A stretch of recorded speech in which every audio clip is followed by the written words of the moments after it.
Lions fans. It's time for the podcast you've been waiting for. The show where Kool-Aid runs blue, faces turn red, and rose-colored glasses never go out of style. Never, baby. This is the Detroit Lions Podcast. Your Detroit Lions and Reddit connection. And now, two guys who run a 4-minute 40. Chris and Case. Hey, howdy ho, Lions fans. Welcome to the Detroit Lions Podcast, episode 254. This is the official Detroit Lions podcast for Reddit. I am your dashing host, Chris, and with me is my good friend and co-host, Case. How you doing, brother? I'm a little bit bummed today. A good friend of mine is leaving for the Peace Corps in Africa in a couple days. But he told me that what he wanted to do before he left was get a pedicure, and I've never done one before, so I didn't really know what to expect. He gave me the address of the place. I showed up and it was his house. I was confused, but it was a good time.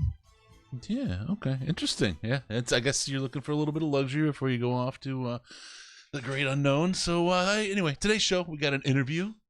You may have heard of this guy. Former Lions head coach Wayne Fontes is joining us for a great interview. You will not be disappointed. Also, we're going to take you through the options on Darius Slay, on his contract and where the Lions might go. We're also going to talk a little bit about the CBA, a whole lot more than that. There's a lot of stuff here. Great show lined up. Case, are you ready to go, my man? Yeah, I keep picking these nails out of my teeth. Let's kick this off and break it down. All right. Time for a couple of quick announcements. First, check us out and help us out on the Patreon. Special thanks to Dylan from Guam. That's right. Of course, our very first donor, Mathis, and Brian B. from I Prevail, Brian Brookhiser. iPrevailBand.com. Check them out. They're on tour. If you don't see them on tour, you're missing out on one of the greatest rock shows that you will be able to see. I'm saying. Just saying, all right? Get on in. How do you hang out with those guys? Hang out with Riz, Case, myself, all those guys. Go to patreon.com/DetroitLionsPodcast. Subscribe. Donate as little as $1 a month, and you'll get all access to all that great action. And there is a ton of action and great conversation. It's the most intelligent Lions chat on the internet in our Slack chat that you get access to. Slack is a wonderful little app on your PC, your Mac, or your phone that you can use to exchange messages and graphics, pictures, and GIFs and all kinds of great stuff. It's a great place to go. And in case you got to admit, I mean, the chat here is top tier. There's definitely nothing like it out there. It has replaced some of the other places we used to spend a lot of time because of the causticness of those. So you get in as little as $1 a month is what keeps out the ruffians. So patreon.com/DetroitLionsPodcast. Get in and fix all of your Lions chat problems. Give us a like on Facebook or Instagram. Facebook.com/The Detroit Lions Podcast. Instagram is Detroit Lions Podcast. What else would it be? Give us a check on Twitter at DET Lions Podcast. DET Lions Podcast is the very best place to see Case with souls as smooth as silk. Wow. All right. Still get out of his teeth, I guess. Subscribe on YouTube, youtube.com/Detroit Lions Podcast. You'll get notified when we go live. We're working on something right now. I'll talk about it later in the show. I'm doing some time in LA, a couple of weeks, and I'm going to meet up with Dean Blandino. I think we're going to take you behind the scenes for some stuff. You'll want to see that when it shows up. YouTube.com/Detroit Lions Podcast. Get in there. Also, rate us on iTunes, Stitcher, Google Play, Spotify, iHeart, wherever you find us, Pandora, all the good stuff. We love your reviews. Get in there. Those are forever, though. So do the nice one, the 5-star one. And if you have anything less than 5 stars, head on over to the subreddit. Let us know what you think, and we'll work with you on it. We'll make it better for everybody. Give us a call via Skype, Detroit Lions Podcast. All one word, or call us on the Lions line at 929-33-LIONS. 929-335-4667. Leave us a message and get a chance to hear yourself on the show. Tighten your chin straps, kids. It's time to review This Week in Reddit. It's time to talk about all the fun and exciting things going down this week in Reddit. I don't even want to try it any slower than that because it just never works. Big week for the off season. There's a lot of talk going on. This one was posted in Reddit, and I want to talk about it because Greg Warren did a great piece for us. He's one of our Slack people. He hangs out with us. He's great great conversationalist, really intelligent guy, and does a good job at the analysis. Likes to really kind of look at things more in depth. And he put together a great story. It wound up being a 3-part story for us about what are the Lions going to do with Darius Slay. Right, there's a lot of options that the team has. What are the pluses? What are the minuses? Let's weigh them all out. And he weighed in with what his thoughts were where the best option was. I think this is the most comprehensive piece you're going to see about the Lions' options with Darius Slay out there right now. What do you say, Case? Yeah. I have my personal opinion on what the best thing to do is, but I don't think it's difficult, especially the way Greg presented it, to see it from multiple angles and see the benefits and losses in multiple ways. And it certainly made me question whether or not the way I was viewing it was the only, reasonable way to view it. And I'll always appreciate somebody putting my thoughts into perspective in a better way.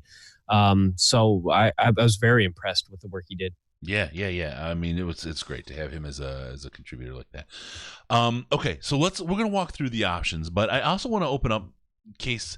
How do you feel about kind of doing maybe it's a little bit of a disjointed discussion? There's a lot of folks that want to call. If we just go ahead and open up the phones right away this time. Yeah. Let's say for the first part when we're talking about Slay, let's ask people to weigh in with Slay and in content or thoughts on what's going on with Slay right now. I hear Boudica, your favorite cat. Come here, baby. So let's stick to the Slay topic until we get through this, and after that, we're willing to go all over the place, and we'll talk about anything because that's what we do, right? All right, so we walked through. Greg had some great options in the piece about Slay. I didn't give the phone number. 248-782-8384. 248-782-8384 or Detroit Lions Podcast, all one word if you want to use Skype. The first option that Greg put out for Darius Slay this year was to pay the man. Give the man his money. And we got a call already before we even got to do the first weigh-in. How you doing, caller? What's your name, and how much have you had so far tonight? Hey, this is Chris R. Hey, how you doing, Chris? The audience. I thought we might hear from you. The audience ombudsman. Go for it, Chris. So, starting out with the Slay stuff, I think that's really interesting to see what ends up happening because a lot of these decisions that we're going to have to make with him are going to happen probably before the draft. Yeah, absolutely. Right. So you're looking at making these decisions probably during the time the free agency is going on. Mm-hmm. So I don't really know how much it really affects your opinion of a Okudah or Gladney or Diggs or any of those guys heading into April. It's really just going to have more of an impact on what we do in terms of adding veteran bodies, whether that be a free agent or a trade option. So it'll be real interesting to see how that affects that market, not so much how we feel about Okudah going forward. Well, and it absolutely tips your hand as to what your plan is in the draft, right? Yeah. So to some degree, I mean, you don't necessarily have to take Okudah at 3. I mean, there's the ways you can trade up, you can trade back. There's guys like Fulton, Diggs, Gladney. This is a really good CB class heading into 35 too. But if you give Slay $43 billion and sign him on for 4 years, right? I'm not obviously being silly here, but you obviously know we're not taking Okudah at that point, right? Yeah. So it depends. And the thing, and the other side of it is, if he gets a contract, you know that Okudah probably isn't the top guy, unless there's a trade in play, and even then, it just if you sign Darius Slay, you're going for Chase Young or Brown. That's where you're landing. I don't necessarily think that's the case though, because it really depends on how you feel about Imani at CP2. I like a because we had Melvin there last year, and ahead of Imani going into the draft, and he was one of our better run defenders last year. So it's possible that maybe you view Imani as more of a long-term play, as more of a developmental piece, and then you still get that guy to pair with him in Okudah, knowing that he has the highest ceiling. You can add depth with Imani. Imani has special teams value, and he has ways to contribute to the team beyond just being CB2. So there's that pathway open too, where you pair Slay and Okudah together long term, and then you have Imani as your CB4 for depth. Okay, can I build off of this into my feelings on paying Slay, like what he wants to be paid here? Because Go for it. it's the two sides of it are, is he worth what he wants to be paid? And the other side of it is, okay, he's probably not quite worth what he wants to be paid, but that happens a lot in the NFL. And if you want to keep a really good player, sometimes you have to pay them more than what they're worth. That's just the reality. Because every offseason, every position, and that's maybe a slight exaggeration, but most positions will see somebody be the highest paid at their position that we've ever seen. Yep. And so even if he's the top paid this year, that doesn't necessarily mean he'll be the top paid over his contract. So you could potentially, however, and this is the real meat and bones for me about Darius Slay. He is not coming off anywhere near his best season. Right. And there's also two sides to this. There's very much two sides to this, and we can discuss them in full. If you sign him, are you getting a discount or are you getting ripped off? Right. I mean, that's the the spectrum on this. Right. And but I mean, okay. So I want to look at this statistically before I look at it any other way, just to give me some basis. In terms of productivity, he was 38th in receptions allowed. He was 53rd in yards allowed, and he was 62nd in yards per route allowed. He was 14th in touchdowns allowed, which isn't bad, but I'm not sure it warrants that kind of contract. He was 4th in total breakups, which is great. He was a coverage rating. And I'm grabbing all this off of like playerprofile.com. So like however you feel about them, and they're relatively new to me, so I'm not sure that I have strong feelings. But you've got him at 11th in coverage rating. You have him at 16th in passer rating allowed at 91.5, which actually that 91.5 passer rating allowed is only number 16th. Surprised me a little bit, because I would have thought that was lower. But still, it's even if you take it just at that number 16, that still puts him outside of the realm of the guy you want to be the top paid, cornerback in the league. PFF, and we've had many discussions, but he was slightly below average. He had like a 50, I can't remember it off the top of my head, but it was like 53, 56, something like that score on PFF, which is a little bit below average for a starting cornerback. So, I mean, you have to take all those things into account when you're deciding whether or not he's worth all that. And that doesn't even bring into the conversation whether or not his injuries or his age or his attitude are factors. And so to me, yep, while this is the first of several points, I think it's the one point that brings up all of these issues. Mm-hmm. And I'll say the attitude piece. We'll hear about that from Coach Fonts later. That's sure, that's really a key piece. But the other thing that I would say about this is we've effectively got 2 years of Slay. We've got him on contract for a year. And we could franchise him for another year for about what it sounds like he wants to ask, right? For his asking price. Yeah. And how old will he be then? 32? Is it? That seems like that's probably 31. Yeah. You can have a guaranteed Slay and then let him go at that point after that. That seems like probably a good time to let a cornerback go. It hurts Slay. Yeah. Don't get me wrong. It doesn't give him the opportunity to sign a big contract to the last big one or last, kind of opportunity to live it out. But you don't do anything with Slay. You don't trade him. You keep him. You make him play out the year. There's always the training up Okuda. Our Warrior is out there. I think he looked good. He's got an opportunity to really improve and show this year. And it's all about how does Slay feel, and that attitude. It goes back to that about playing this year without having a contract extended before the end of this year.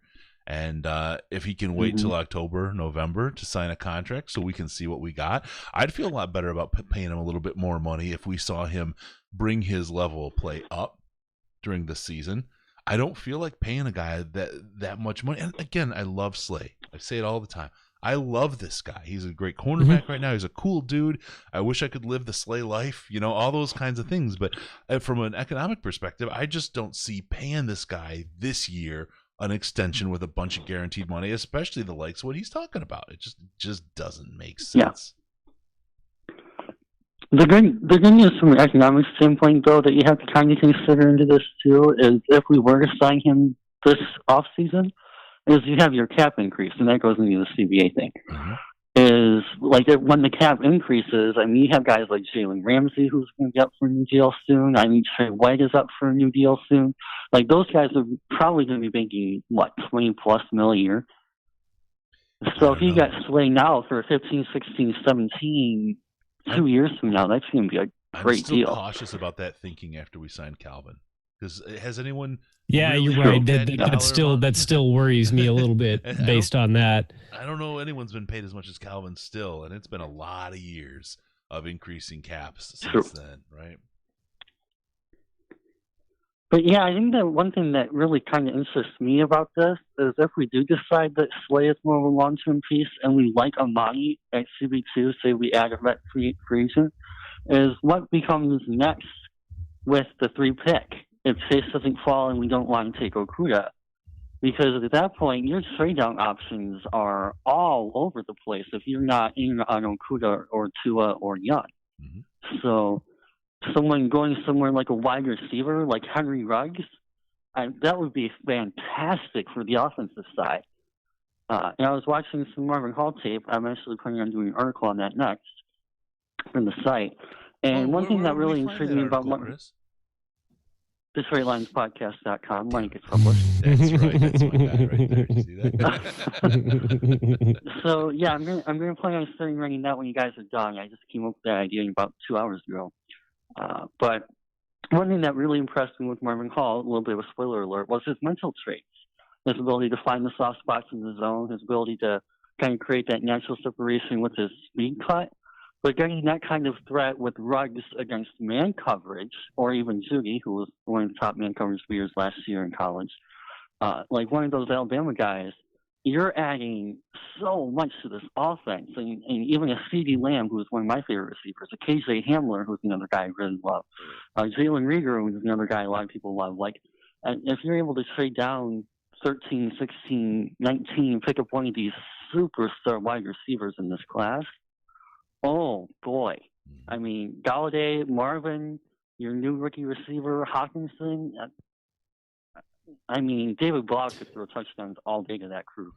Well, and that would be nice. And actually that reminds me not to. Okay, we'll do it just for the sake of case DPL bingo here.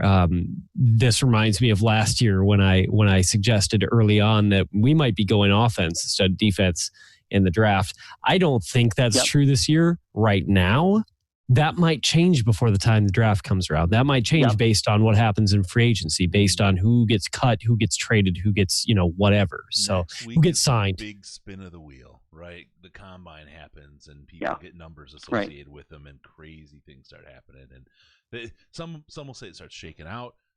I just think that all these opinions will start kind of either being confirmed or scattered based on what these guys do at this combine. It's a crazy week coming up of work from these players, and I think that's when we're going to really start getting a view. And then right after the combine, you roll into that free agency piece, right?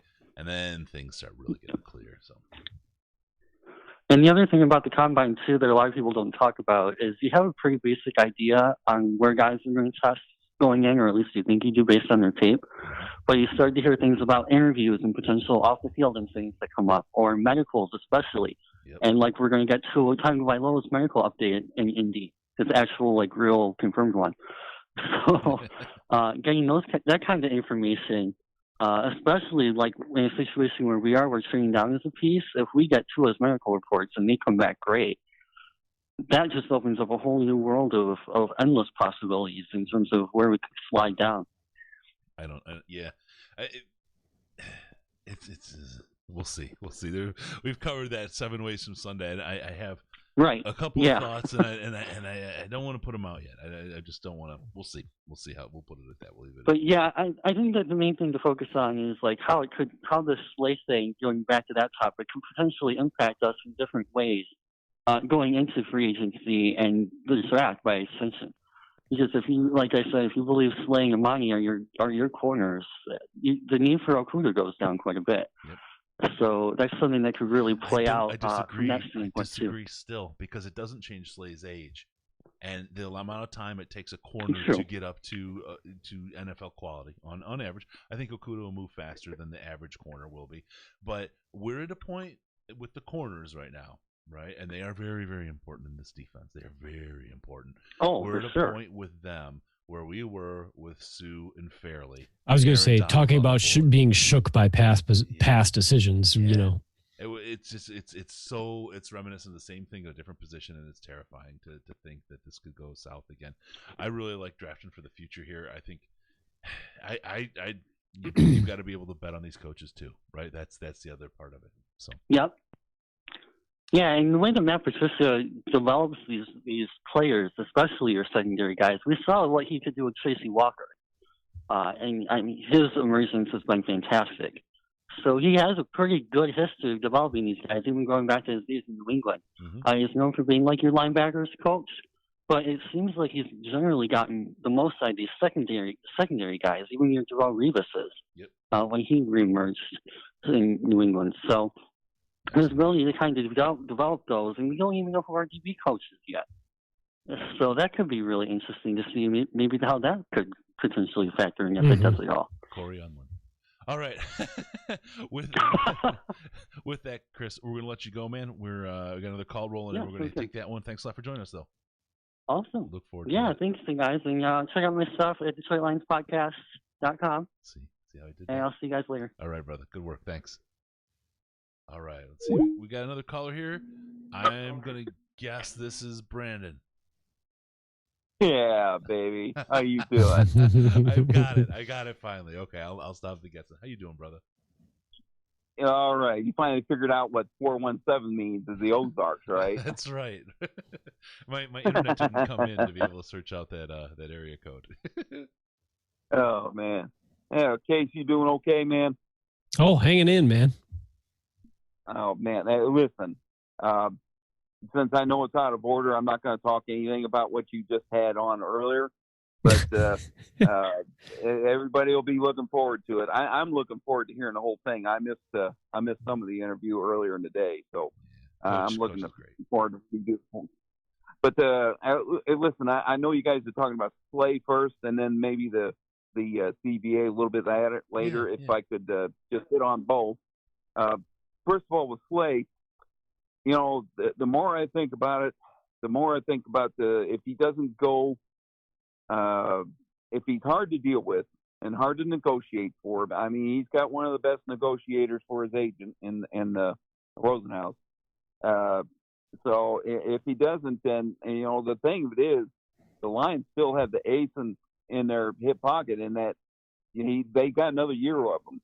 Yep. And then, like you said, too, they have the possibility of franchising him, which puts them at Chris Harris's age. That's right. So it'll be interesting to see what Chris Harris gets from somebody. Think about it. I mean, you're playing a risk on that franchise year. He could decide not to play, but he would make a ton of money to play. And the help he's going to do in at least next year, the help he can provide in that locker room for a guy like Okuda and continue to grow Arouarier, you can, you know, depending how he does, you can let him go or you can franchise him, just like you said, depending how your other guys grow. It gives you a lot of options, and that gives Slay his last year a lot of guaranteed money on a franchise tag, right? And then he's really going to have to play it out and ball out, and hope to get that contract. And I don't want to say his old age because he's not old, but that last contract. Yeah. So the one option on Slay that we haven't discussed at all yet is the trade possibility, and yeah.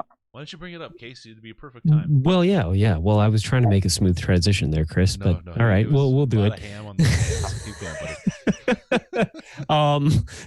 Okay, so the idea is that he's still worth something to us. as a trade.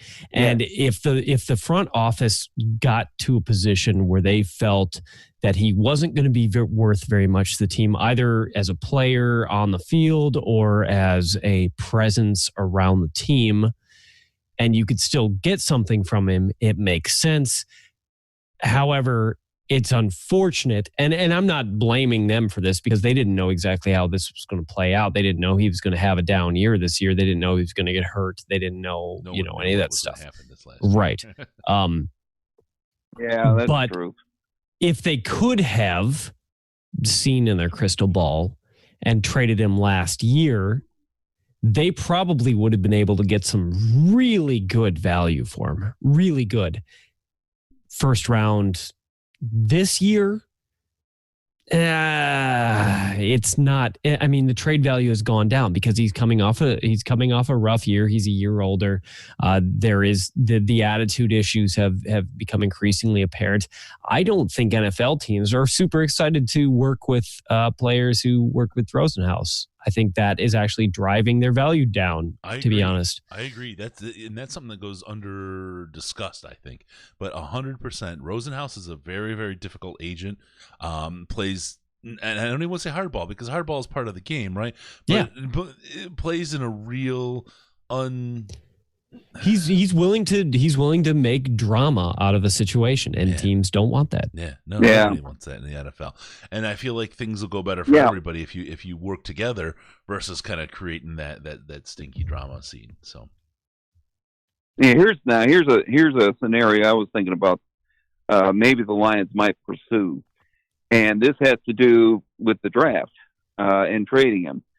Washington. Obviously, everybody's now talking about them maybe trading out, and they would be wise to do so. They're the and now you look at the value chart. Really, GMs don't really go by it, but it does give you kind of a nice outline. So there was a comment that was by one of the Dolphins Wire writers, and he thought it would be a good deal for the Dolphins to trade up to the Lions and use both their second round picks to do so. None of their first, just their 2 seconds. Now that is highly valued. It actually is overvalued. When you really look at it, that's what Washington would get is both those second round picks because that's the same value. Now, here's something that Detroit can do as an ace to top that. Is they can tell the Dolphins, I said, we will only want one of your seconds, or no, we'll want both of your seconds, but we will not just give you the number 3 pick, but we'll give you Darius Slay as well. And they've got the money to be able to make up a new contract. And they also have the same kind of coach with Flores and probably a similar offense. That wouldn't make any difference with him, but it would be a similar defense that he would know. So they would actually have a step over on Washington because they can offer a player that already knows how to play down there, and they need that badly too. I will say, and that's an interesting thing, but what that value winds up being, you're giving away Slay for a second round pick, and you're only picking up another second round pick for a single second round pick for your I'm not sure number 3 pick, right? I'm not sure that value works out in my head, but I think that if you're going to do you need to look at it. It is exactly what it is. I would say check that it out. they're going to want they'd want a first and a second out of that, because I'm thinking you can get a first for Darius Slay, or you don't get rid of him. Well, they said they were wanting it's a high price, and I would not doubt that that's probably the case. Mm-hmm. And if that is it, they'll just keep him, because they're not in a position to where which I'm cool with, him. Right? Yeah. No. I mean, I get it, and it's not. Look, you're not out in another planet, right? You're still in the Ozarks area code, my friend. Yeah. But I what I feel like is Slay is worth more than a second, and that first or that number 3 overall is worth more than a second. It's got to be a little sweeter if you're throwing Slay into that deal, which is why I feel like maybe a first and a second makes that value work out. Actually, and I think that makes a lot of sense if they were able to get Miami to part with either was it 18 and 20 something, I don't remember. If they were able to get them to part with either of those plus their second and trade Slay, as long as we weren't the ones taking on Slay's contract, and that stuff always gets real fuzzy for me. But well, see, that's your problem. Is they know they're going to have to come up with a good sized contract, and that will actually devalue them. Oh no, I agree. No, I completely agree that's not what I'm talking about. But no, good point. But at the same time, then we could just keep him under current contract for another year, as opposed to not getting any value out of him. And that's the dilemma. Is it more worthwhile getting what little you might be able to get out of him, or is it more worth keeping him for a year? Keep him for a year and a franchise. Yeah, there you go. And a franchise. There you go. Well, right? Now, listen, I don't want to take up a whole lot of your time, but I did want to hit on the idea of the CBA. Yeah. And I, in case I know your feelings on it, and here's what I'm thinking. And I've heard this now for several years on Sirius XM a lot. And what they're deducing, it's generally going to be a neutral site so they can advertise the game with the 17th game. That means all the teams will not lose a home game anymore. That's been a real detriment to them. And a lot of like Jaguars, man, that fan base is going to have only 6 home games. Think about it and as then, an international neutral site game to expand the NFL brand. That's actually no, I won't argue with that. That's a really interesting thought. So that's what who you decide plays in those games is interesting, but everybody gets one now. Yeah, no. I mean, I just mean the matchups. I mean the individual matchups. Yeah. You're not doing any division games in that. You'll have 16 games that will be in other sites. In fact, they can be repeaters because they already have the stadium in England. They could have the entire month of October, which would be great weather, and have one game right after another, 4 weeks in a row of 8 different teams. And then those in London would get a really good sense of the NFL and seeing all their teams and so on and so forth. Now, other things you can think about along that kind of lines is how they would figure the schedule out. Is I had this kind of idea in mind that they could actually use the draft order from the previous year, 1 versus 2, 3 versus 4. So you make it competitive. You put 1 against 32. It's going to be a wipeout. Right. So you keep it close, keep it balanced, and then go from there. Or what some elders are thinking, that they would go with instead of, you always have 2 teams that is in your conference, but they're in the same. They finished the same place you did, and in the 2 other other conferences. Right. You know what I'm saying? Yep. They would just add a 3rd team somewhere else from another conference and another division, and then do it that way. But I tell you what, I like it. I'm liking what might happen, but the way they're Adam Schefter's reporting, we're looking at maybe 2022 till 17 games comes into effect. But the playoff system might come in this year, right, which would be really cool, man. Now here's one of the crazy things to think about, right? And because if you put yourself in the NFL marketing team's head, they've been trying to grow into the international arena for a long time. The expansion of the playoff teams, right, and the expansion of this kind of idea of a neutral offsite game really sets them up really well to have an expansion division in each conference. Yeah, there you go. Here's one more thing, guys. I'll go ahead and get out of here. And I know that, Chris, you're a child of the 80s. Case maybe a little less so. But I was literally a child of the 80s. I think Chris was not. Yeah, there you go. Let's face it. What would you guys think? Case's mom. Let's put it that way. I'll get out of here. I love the guy. I would never say that out loud. This is what I'm pointing out. What would you guys think of getting the throwback jerseys from the 80s team that Billy Sims was on, and all those guys from the Silver Rush, Leonard Thompson, Freddie Scott, and that bunch? Because I saw some old clips of old games. Man, them uniforms were sweet. They had the big numerals with a silver outline, in numerals and the really pretty blue with the stripes on the sleeves. I'd love that. And besides that, this is going to be believe it or not, it'll be the 40th anniversary that Billy Sims was drafted coming up. Wow. Isn't that something? Yeah. Guys, I'll get out of here. All Y'all right. talk about it. Take Thanks, care. Brandon. Bye-bye. Appreciate it, brother. Oh, wow. See, I love it. I love the way we do calls now and on the show because it just helps forward kind of through what we're doing. It helps expand on the conversation. We now nailed trade him away, right? We covered that completely. Next thing you know, we'll have our own live bet Jesus, and I didn't mean to offend you there, Case. I really apologize. Oh, no. I mean, that's the kind of stuff we say to each other when we're drinking and hanging out one-on-one. I should have done that on the show. I'm sorry. Do I sound upset? No, but I know better. All right, let's talk about option number 3. Slay plays out 2020. I think we kind of covered that a little bit, right? But I think ultimately that's my favorite option. Yeah. I think he's on contract. He's incentivized after this last year to perform.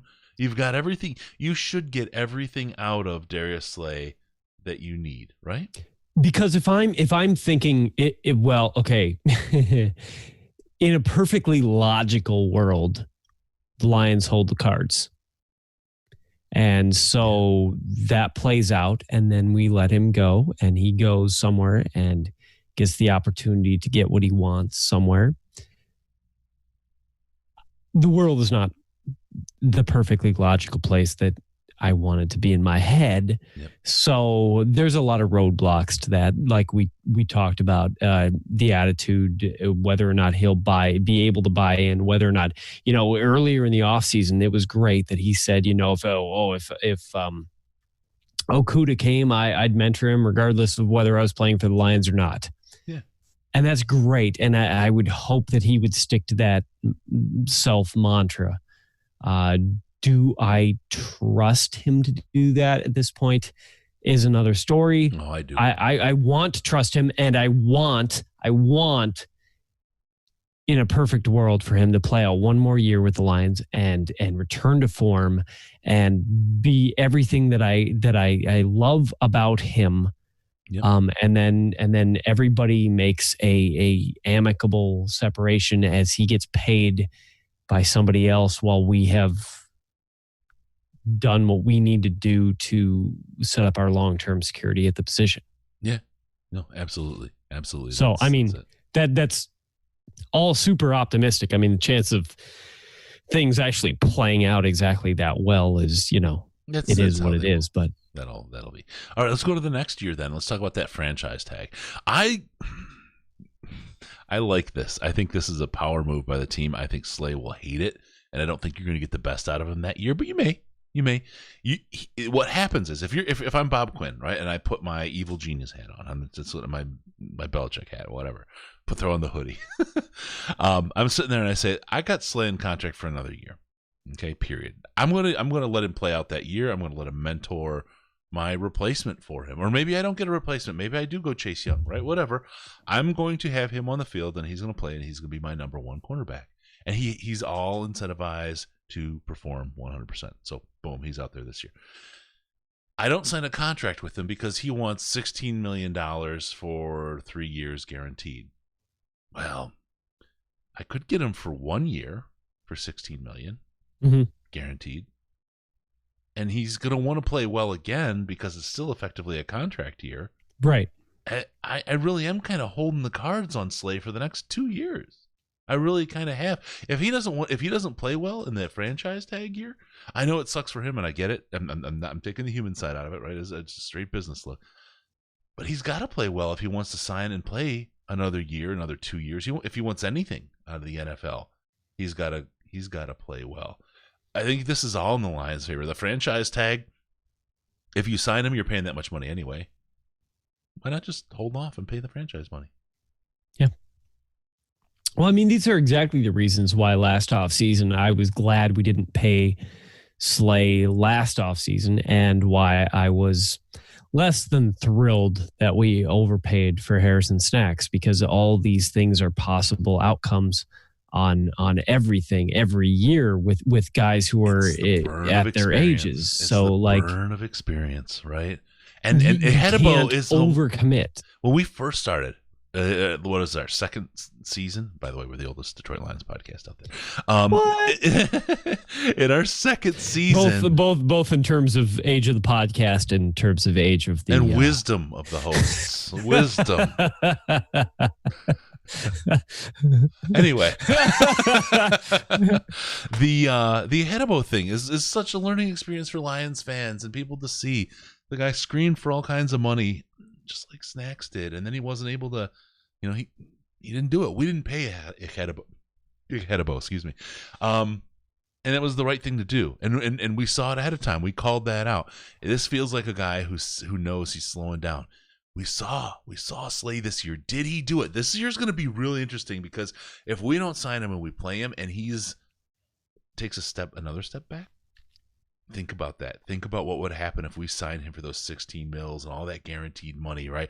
And we made that gamble on him. We would have bit just like we did on Snacks and just like Hedebo wanted us to. This is just not the time, and the cards are in the right way. I think playing out 2020 is the way to go, and the franchise tag is a option that I think is very, very much on the table. If you've got your dauber handy, go ahead and knock off Buy the Outlier for Case on this episode. I'm not buying the outlier that Slay can't return to elite form. I'm not saying You're that right. I don't think he can do that. Yep. I'm not saying that I don't think he can do that, but I can't assume that a player at his age who has had a steady decline from great to good, I can't assume that a player like that will jump back up to elite. Yeah, I will. Yeah, no. And when you say decline, I mean, if I were to draw the line, it's not like a real downward line, right? It's a horizontal drop, but it is a trend. You can get a trend out of this, right? And I just don't want people to freak out about how you put that, right? Right. I agree understand. with you, I appreciate that. Yeah. No. I completely agree with you. Okay, last one is cut him. Let's get rid of him. Let's just walk. What do you think? It's not happening. No. There's no advent. There's not enough cap space to be gained when you could trade him for literally any value at all to make cutting him worth it. If you got a 4th round pick for Darius Slay, it would be better than cutting him. Yeah, absolutely. And I think you can get more than a 4th. I think. Look, I do too. Yeah, my head is at 1st round, and I'm thinking late 1st round, right? Somebody a team that feels like they are a cornerback away. We could get that 1st round pick. And look, we are a team that needs picks this year. More picks. That is the number one goal, I think, of Bob Quinn in this draft is to get more players. That's it. Yeah. Yep. Okay. All right. So that's that. We got to talk about Amazon. Have you heard of Amazon before? It's more than just a jungle baby. It's a very, very rich bald man who makes all kinds of money off of people, but you can help prevent him from ruling the world by going to amazon.detroitlionspodcast.com.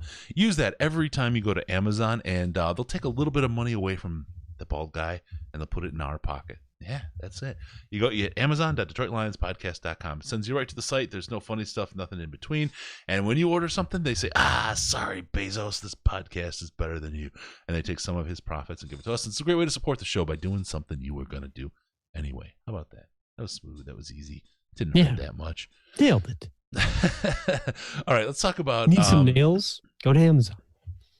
Oh, I like that. Get nailed at Amazon. Specifics of how the Lions got screwed timing wise in the last CBA. This is interesting, right? This is what we've talked about, but I don't think in our time, and it's been 10 years? It's literally we're at like the 10-year anniversary of when this was the most relevant thing to the team. And what a crappy thing. I mean, if you think about how it affected the worst teams in the league, it was a perpetuation of, it was absolutely anti-parity in a league that strives for parity so much, right? We got burned because of the CBA, and we got stuck with a Calvin and a Matt Stafford contract that was through the roof and took up all kinds of salary cap when everybody else were drafting rookies at a discount compared to us. And that affected us for a long time, didn't it, Case?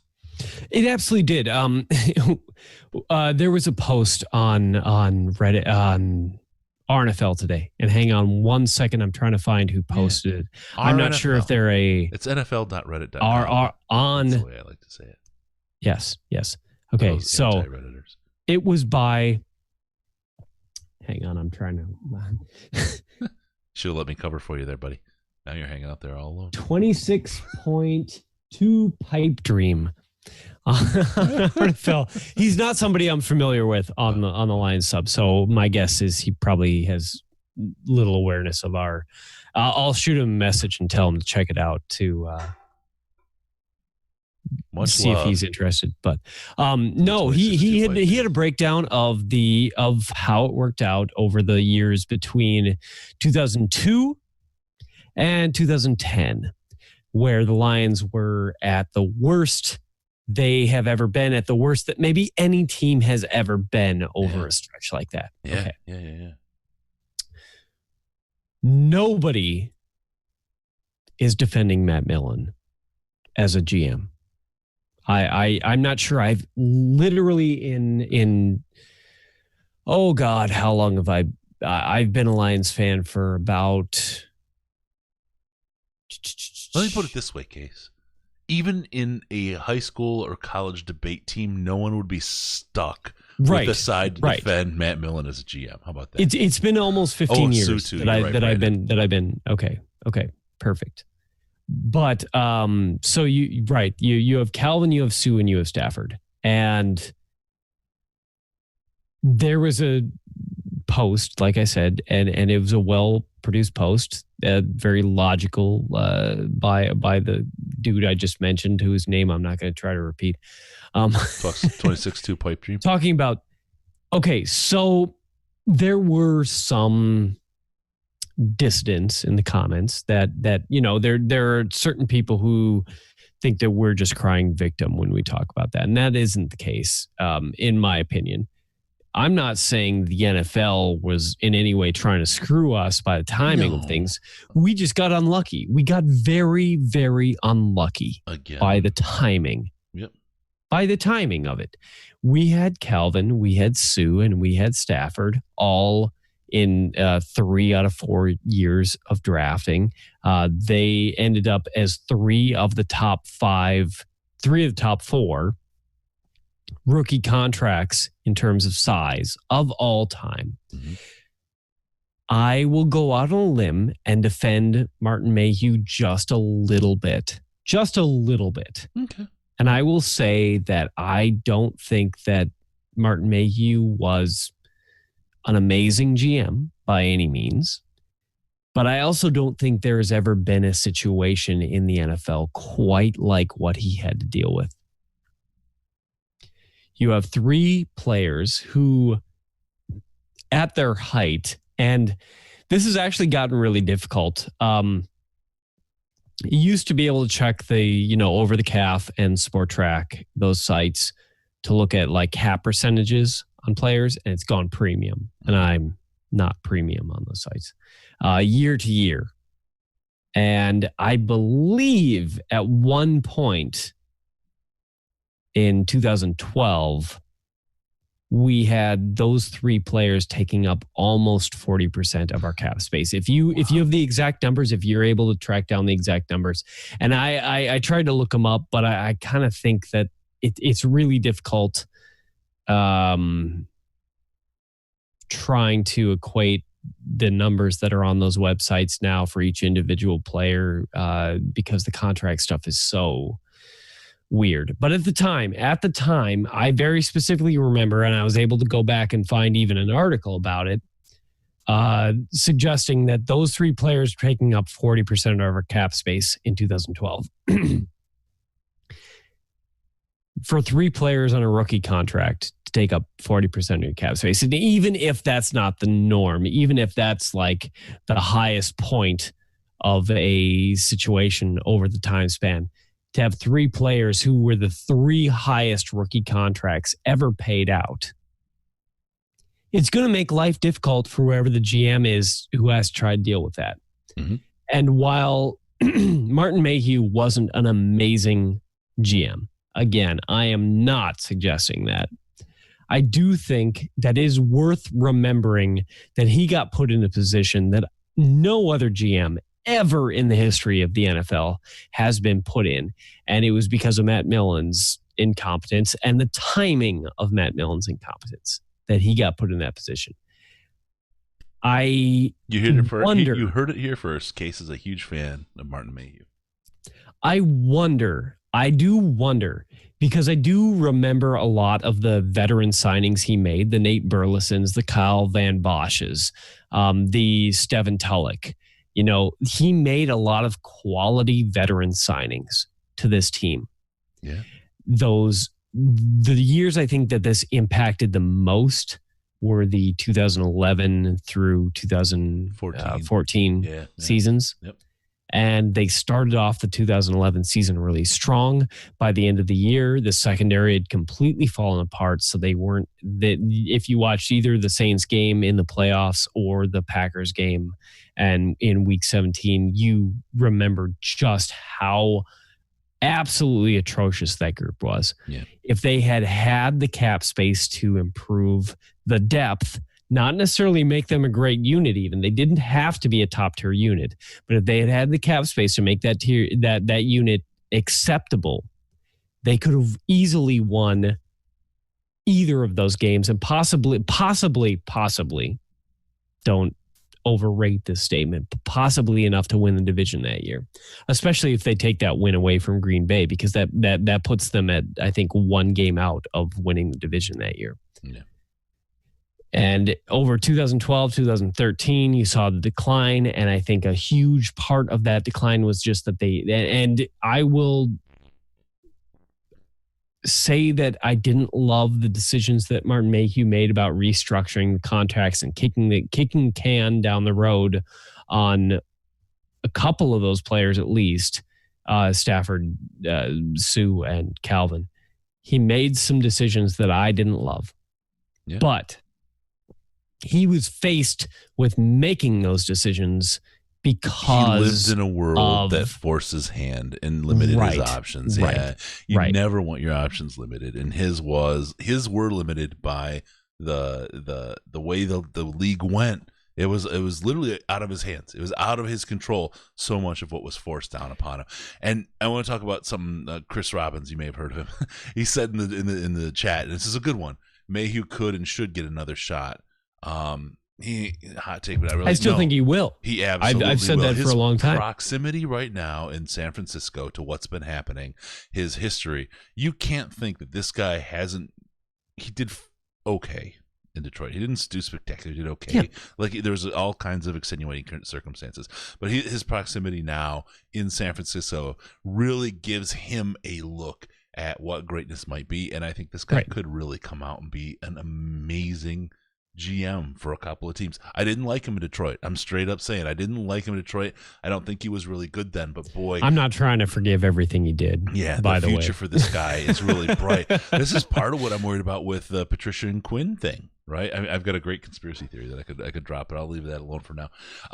But these guys, they're doing all their learning right now, folks. And if you can't learn with them and walk with them through this, you're gonna be hurt when they go win somewhere else and maybe go back to New England to do that. But I'll leave that go. That's my conspiracy. It's just you got to ride this. The other piece, I want to just go on a little bit of a tangent here with the Stafford trade rumors and all that. Right? We're gonna get to it. We're not gonna get to it. You don't do that. You don't draft a quarterback and then hire new coaches or the new GM and it's not their guy. It's just not what you do. You're a smart team. Now we're talking about the Lions, but I believe there's very intelligent people there now. This team is going to ride Matthew Stafford to the end. If you draft your quarterback and he's a great quarterback and then you shortcut the end of his career to hire somebody who's, especially with the injury, but I'll leave the injury around, who is an unproven talent really in the NFL, you're going to roll the dice on a guy like Tua, it would be ridiculously It would be malpractice. It would be absolute malpractice to do that. These coaches, this GM is not going to do that. This is not where they are. They have Matthew Stafford. There's a point even if they think they're going to stick around for a long time, there's a point where they will need to look at quarterbacks. This is not that time. This would be the worst and dumbest move a GM and a coach could make. This would be the worst and dumbest move any team could make with Stafford where he's at in his career. You're going to get another 5 years out of this guy. Why would you cut that short and not ride the greatness that you have in your hand and gamble again on something that you don't know? So please stop with all of that Stafford tradey and Tua pickup stuff. If you want to play the smokescreen game, that's fine, but it's just static. It's all noise in the system. We'll see in the combine. That's going to re-scramble everything. That's going to change everybody's calculus on this. The whole draft prospect, where things are going to go, who's going to go where, that's going to go all reshuffle. It does every year. And then we're going to get to the point where we get to the draft, and through the static, we'll see the clarity, and it'll be like, oh, yeah, that all made sense, really. There's going to be one or two folks that make a mistake along the way, like the Trubisky pick, but for the most part, it's all pretty much going to make sense. There we go. All right, I'm done. Let's see. Okay, so we got the CBA covered. I do want to cover Fanatics really quick because we are Fanatics and we love to dress in great gear if we're not getting our merch from the Detroit Lions podcast site. We head on over to fanatics.detroitlionspodcast.com, get our hats, our shirts, our jerseys. We get our sweaters, as they call them in the NHL, and all the other sports stuff. Head over to fanatics.detroitlionspodcast.com. They give us a kickback for everything you buy. It's a great way to support the show and support your team at the same time. Support the show by doing something you're going to do anyway. Fanatics.detroitlionspodcast.com. All right, Case, this is something you just threw it at me in between the first recording and the second recording as we were putting this together, and you said, hey, I don't want to do a whole around the division, but I kind of want to talk about the Bears offseason moves a little bit.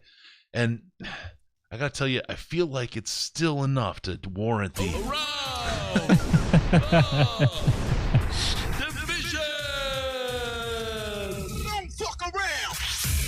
Oh, God, I love that. I'm sorry. I still love it, Case. Well, okay. So I don't have news about the whole division. I only have news about the Bears. So that's why I said what I said. There's a couple things going on, and much has been made by me previously and probably will continue to be made about the difficult situations that some of our division foes are in this offseason. I will say there is one thing the Bears have done so far this offseason that I am jealous of. The bullshit. They were able to re-sign Nick Williams to a 1-year deal for $900K, so less than $1 million on his contract, and it probably affects the cap, but in a minimal way.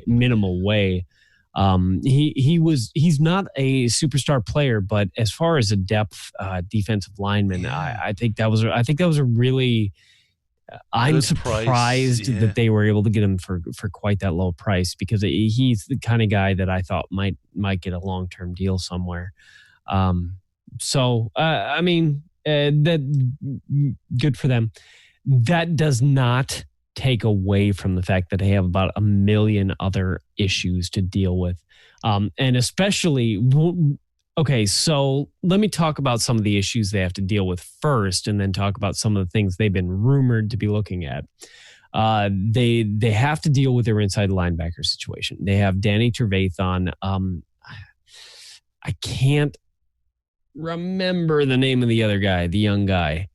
Okay, somebody help me with that. In the comments or whatever. Chat. I wasn't listening. I was producing. I got to do two things at once. Sorry. It's like Kowalski or something like that. It's Kwiatkowski. Kwiatkowski. Okay.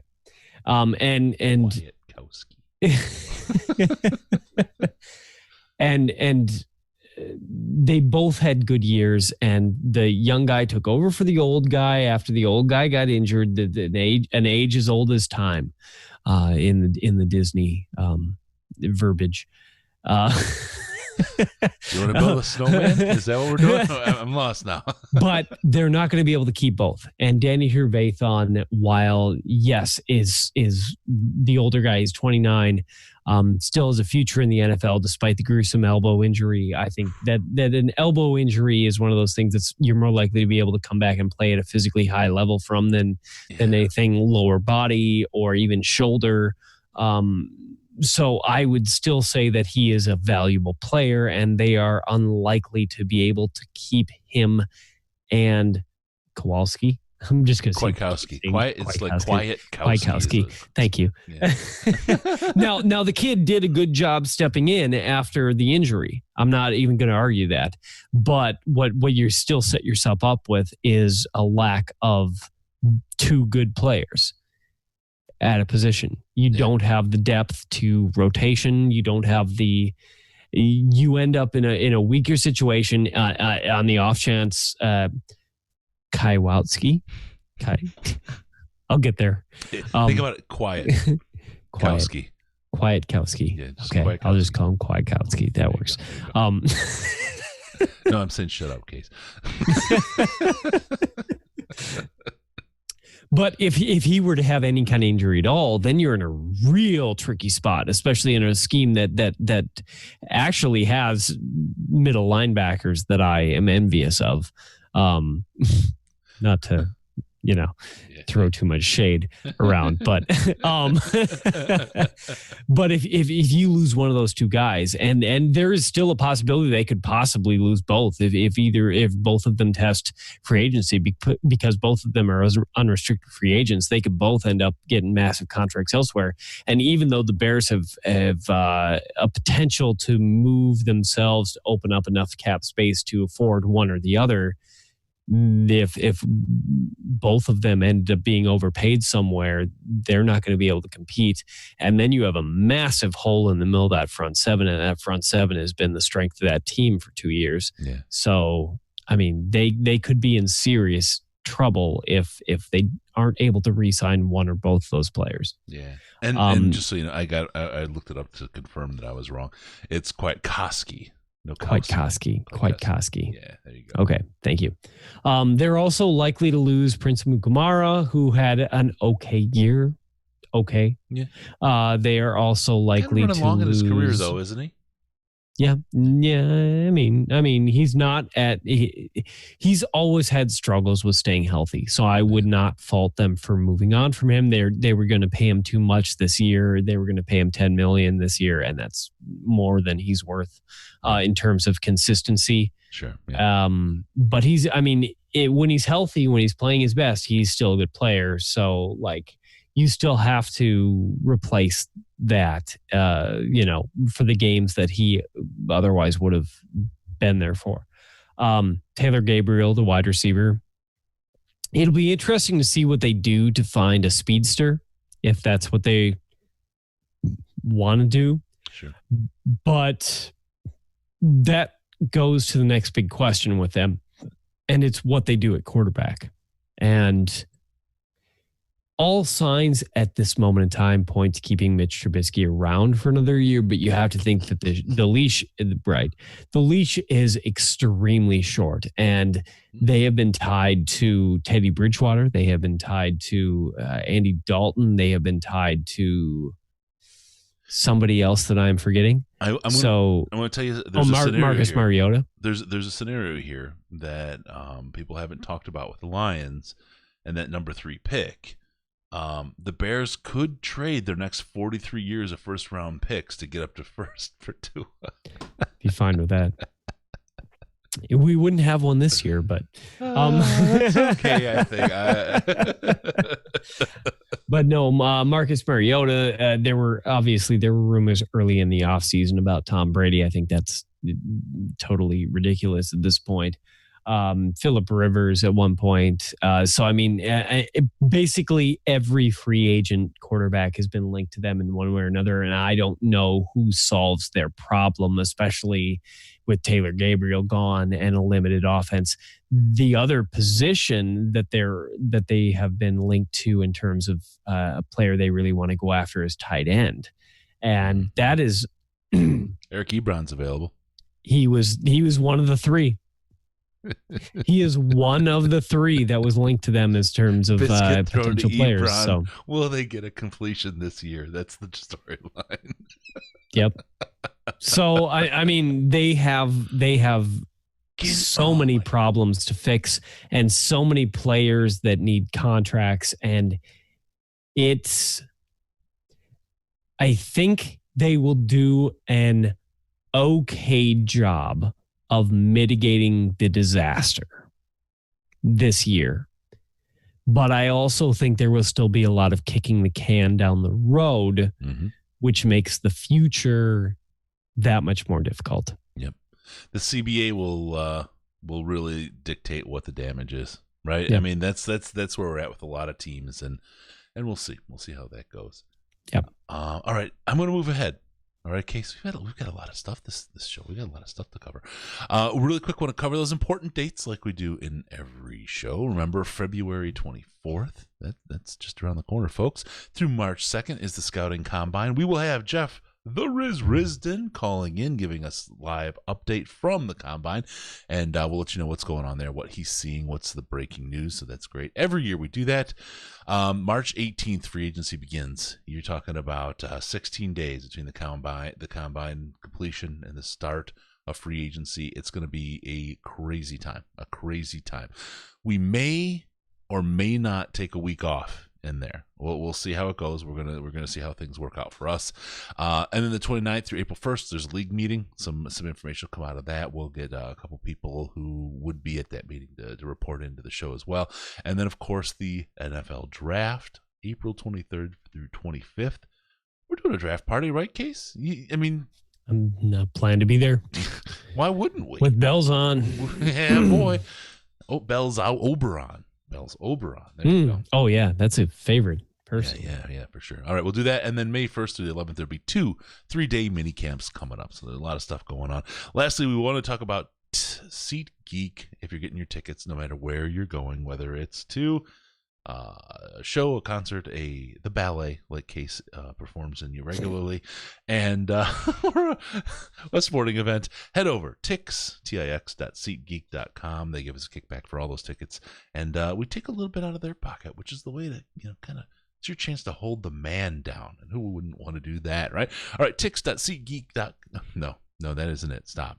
It's tix.DetroitLionsPodcast.com. Go there and do that thing. I feel like we're off the rails, Chris. I feel like we're ready to talk to the coach. All right, Coach Font's coming up right now. We need discipline. I think we'll see what he has to say about discipline.